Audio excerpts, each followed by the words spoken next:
Welcome back to Movie Recaps. Today I will show you a thriller, drama film from 2019, titled Parasite. Spoilers ahead. Watch out and take care. In a small semi-basement apartment in Seoul, the Kim family does their best to survive. Father Ki-taek, mother Chung-suk, daughter Ki-young, and son Ki-woo work folding pizza boxes for a very low wage and struggle to make ends meet. This makes them go as far as using their phones next to the bathroom window to be able to steal Wi-Fi or keeping their windows open for the fumigator's poison smoke to enter the house and get rid of the bugs, even if they end up breathing it too. One evening, they're visited by Min Hyuk, a friend of Ki-woo's that brings them a scholar's rock from his grandfather's collection, meant to be an amulet for wealth. He also brings Ki-woo a work opportunity. Since Min Hyuk will traveling abroad soon, he wants Ki-woo to take over his tutoring of the daughter of a very rich family. Ki-woo has good English knowledge after his years in the military and trying out the university entrance exam 4 times. Ki-young can just fake his papers to pretend he's a university student since she's good with design programs, and it's not like his employers will look at them closely. The wife is very simple-minded, so having Min Hyuk's recommendation should be enough. Wearing his best clothes and with a forged document in hand, Ki-woo goes to the Park family's house, which is on the fancy part of the city. After being allowed inside by the housekeeper Gook Moon-gwang, he's interviewed by Choi Yeon-gyo, also known as Mrs. Park. Just as predicted, she barely looks at the paperwork and trusts Min Hyuk's word, but she wants to sit through the first lesson to check Ki-woo is a good, proper man. Ki-woo will be teaching the daughter Dae, who starts off as very shy and gets startled when Ki-woo suddenly grabs her wrist, but since it's only a gesture to comfort her when she's having a hard time understanding the exercise, she quickly softens up to him. Mrs. Park is happy with what she's seen, so she decides to hire Ki-woo and pay him well. After the first class, he also gets to meet her son, Da-song, who has joined the scouts and is obsessed with playing Indians. Ki-woo used to be a scout too, so he shows understanding, and when Mrs. Park shows him her son's drawings, Ki-woo gets an idea. He begins talking about Da-song's art as if it was truly a masterpiece, and when Mrs. Park mentions she needs a new art teacher because none of the previous ones lasted more than a month, Ki-woo recommends his cousin's classmate Jessica, a highly qualified art therapist. In truth, he's talking about his sister, who also shows up the next day for an interview while pretending to be this Jessica teacher after just having read some stuff about art therapy and psychology online. While Mrs. Park talks to her, Ki-woo tutors Dae, who is jealous of Ki-woo being friends with the art teacher. Ki-woo assures her he isn't interested in her, then the two of them kiss. Back to Ki-young, she convinces Mrs. Park to let her give Da-song his first lesson alone, and by the end of it, she impresses her by showing her how well behaved her son is now. She also shows Mrs. Park signs of trauma on Da-song's paintings, mentioning an incident he went through during first grade. Convinced her son needs art therapy, Mrs. Park hires Ki-young under excellent pay. Later that day, she also meets the family father Park Dong-ik, who offers his chauffeur Yoon to drive her home. Yoon insists to take her to her house, but wanting to hide she lives in a poor area to keep up the lie, she asks him to leave her at the train station because she's meeting someone. During that trip, Ki-young gets an idea and takes out her panties to hide them in the car. The Kim family begins eating better thanks to their children's new salaries while planning their next move. Meanwhile, Mr. Park finds the panties in the car and thinks Yoon has been taking lovers in the vehicle, possibly even consuming narcotics as well because no one in their right mind forgets their underwear in a car. When Ki-young leaves after class, Mrs. Park takes the chance to ask her opinion about the driver, so she tells her about how Yoon tried to take her home instead of the station. Mrs. Park decides they'll be firing Yoon under some excuse not to start a scandal, and Ki-young swoops in, saying a mature employee is more trustworthy before recommending her uncle's old driver.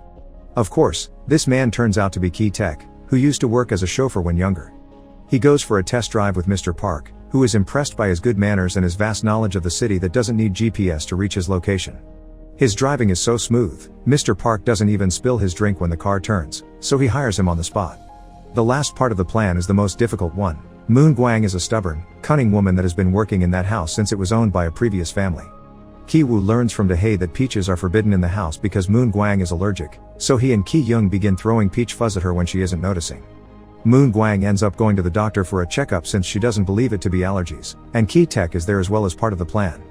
He takes a selfie by making Moon-gwang appear in the background, then shows it to Mrs. Park while telling her he overheard Moon-gwang say she has tuberculosis. At the house, when Moon-gwang begins coughing because of the allergies, he puts some ketchup on the tissues in the trash to make it look like she had coughed up blood.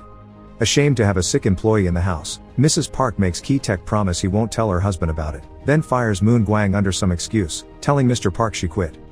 Mr. Park begins to worry about the lack of cooking and cleaning in the house, so Ki-taek gives him the card of a prestigious agency he almost worked for, giving Mr. Park permission to tell his wife that he got the idea. This agency supposedly provides families with trustworthy employees, but in truth, it's another ruse by the Kims. The phone on the card is a second number Ki Young got for this, and when Mrs. Park calls, she pretends to be a secretary asking for lots of official paperwork. Eventually, Chung Suk is hired as the new housekeeper and the whole Kim family is in. Da-song notices they all smell the same, but they realize it isn't the soap, it's the smell of their old cheap apartment. One day, the Parks leave on a camping trip and leave Chung Suk taking care of the house, so as soon as they're gone, the whole Kim family comes over to stay for a while. They use all the rooms, eat all the food, drink the expensive wines, and Ki Woo even steals Da-hae's diary to read it because he wants to propose to her when she gets into the university. The Kims spend their dinner fantasizing about what marrying into a rich family would be like while a storm rages outside when suddenly, someone rings the doorbell. It's Moon Gwang, who claims she forgot something in the basement when she was fired and left in a hurry. While her family hides, Chung Suk lets her in, but Moon Gwang is taking too long down there, so Chung Suk goes to see what is going on. She finds Moon Gwang trying to move a cupboard, so she helps her, revealing a door behind it that takes them to an underground bunker created by the architect and previous homeowner. Moon Gwang's husband, Oh Gun-se, has been living there for years, hiding from loan sharks. Moon Gwang helped him move there when the previous owner left and the house was waiting to be sold, and the Parks never learned about the bunker. Moon Gwang would go down there and sneak in some food for him when the Parks weren't looking, which explains why Mr. Park thought she ate too much. She came today because she knew the Parks would be gone, so she wanted to talk to Chung Suk alone to ask for permission for her husband to still live down there, even being willing to pay her for bringing him food. Chung Suk refuses to accept this and takes out her phone to call the police, but at that moment, her family slips off the stairs while trying to spy on them. Moon Gwang wastes no time and records them with her phone, capturing on camera the fact they call each other family names. Now Moon Gwang and her husband have control of the situation, threatening to tell the Parks of their ruse if the Kims don't do as they say. They all go upstairs, where the Kims are made to crouch in a corner while Moon Gwang and Gun-se enjoy the house. Moon Gwang even calls them out for being pigs and making a mess in the living room, because when she and her husband used the house when the Parks were gone, they would always be respectful of the architect's artful touch. While she's giving them such a speech, the Kims take the chance to tackle the couch and wrestle the couple on the ground for the phone. Ki Taek grabs Gun-se and Ki Young drops a bunch of peaches on Moon Gwang to knock her out while Ki Woo takes the phone to delete the recording. Suddenly, everyone freezes when they hear the house's phone ring. Chung Suk picks it up and is shocked to hear Mrs. Park asking her to get dinner ready because they're coming back earlier since the storm made it impossible to keep up a camping trip. As soon as she hangs up, the entire family jumps into action. Chung Suk begins cooking, Ki Taek takes Gun-se to the basement and ties him up, Ki Young hides the trash under the furniture, and after taking an unconscious Moon Gwang to the basement too, Ki Woo goes upstairs to return the diary. The Parks return right at that moment, so Ki Woo hides under Da-hae's bed and Ki Young rolls under the table. Moon Gwang wakes up and tries to escape, but Chung Suk pushes her back into the basement, making her fall and hit her head. Ki Taek drags her unconscious body to where her husband is hitting his head against the light switches while following a Morse code guide he's pinned on the wall. Since Da-song is a scout, he hopes he will see his message one day, but Ki Taek finds the idea ridiculous before tying him up to a pipe and leaving. Upstairs, while having dinner, Mrs. Park tells Chung Suk about Da-song's traumatic first-grade experience. One night, the boy sneaked into the kitchen to steal his birthday cake and saw a ghost coming from the basement, who was actually Gun-se. This caused him to have convulsions and foam at the mouth, and this is why he's been going to therapy since then and they're never home for his birthday. Meanwhile, Ki Woo is almost found under the bed by Da-hae, but luckily, she picks up her dog and doesn't look further under the bed.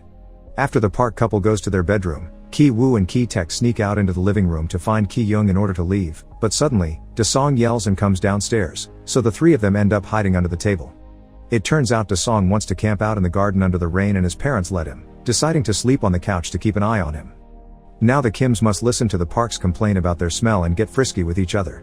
When the couple is finally deeply asleep, the Kims get out of the house and run under the rain towards their neighborhood, which is getting flooded with sewer water.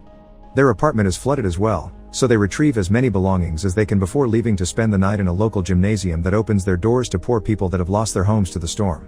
Ki Woo has brought the Scholar's Rock with him, and he hugs it while he sleeps because he's upset to hear his dad doesn't have a plan to deal with the problem they left in the basement.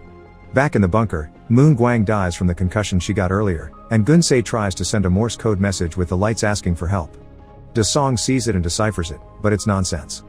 Gun-se isn't in his right mind to spell correctly and only ends up with a bloody forehead. The following day, Mrs. Park decides to throw an impromptu party for Da-song's birthday, and the Kims must put up their best friendly faces even when they're actually feeling devastated after losing their home.